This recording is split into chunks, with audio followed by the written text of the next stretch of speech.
لو كان بيننا الحبيب لدنا القاصي والقريب من طيبة قبل المغيب طالبا قرب الحبيب.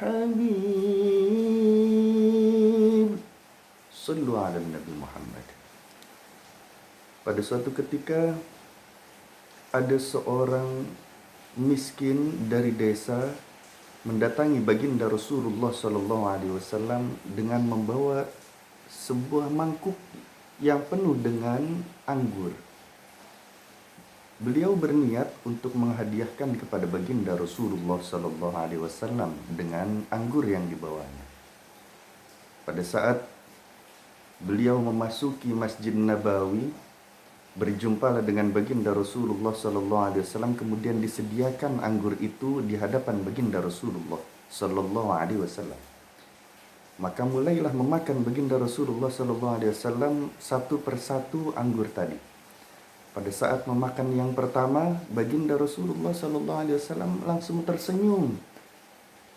Lalu dilanjutkan memakan yang kedua, kembali beliau tersenyum. Sampai satu demi satu semua anggur yang disediakan oleh orang desa tersebut habis dimakan oleh baginda Rasulullah SAW. Maka para sahabat keheranan. Biasanya baginda Rasulullah SAW ketika mendapatkan hadiah, maka dibagi itu para sahabat. Bukan hanya dirinya yang mencicipi, tapi para sahabat juga ikut merasakan apa yang diberikan kepada Rasulullah SAW. Namun kali ini berbeda. Maka setelah orang desa tadi sangat merasakan kebahagiaan karena melihat wajah baginda Rasulullah SAW yang penuh dengan senyuman, dan seluruh yang dihadiahkan untuk baginda Rasul itu dimakan olehnya, maka betapa bahagianya orang desa tadi. Setelah beliau pulang, orang desa tadi pulang pamit terhadap Rasulullah SAW, maka para sahabat bertanya, "Ya Rasulullah, wahai baginda Rasulullah SAW, lima lam tusyrikna ma'ak? Kenapa engkau tidak mengajak kami ya Rasulullah untuk makan bersamamu ya Rasulullah? Tidak biasa-biasanya kau melakukan hal semacam ini."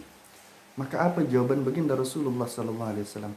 "Wahai para sahabatku, tidakkah kalian melihat betapa gembiranya orang tadi dengan mangkuk yang sudah habis?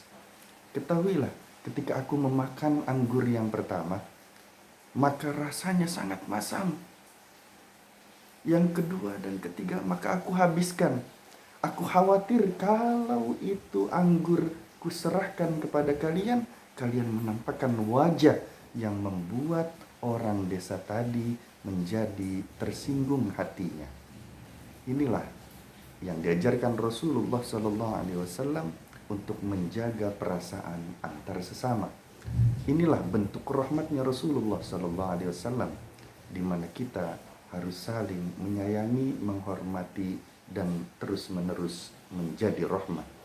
Di bulan Sya'ban, mari banyak bersolawat kepada Rasulullah SAW. Semoga kita semua menjadi hamba Allah yang terdekat dengan Rasulullah SAW. Amin ya rabbal alamin. Assalamualaikum warahmatullahi wabarakatuh.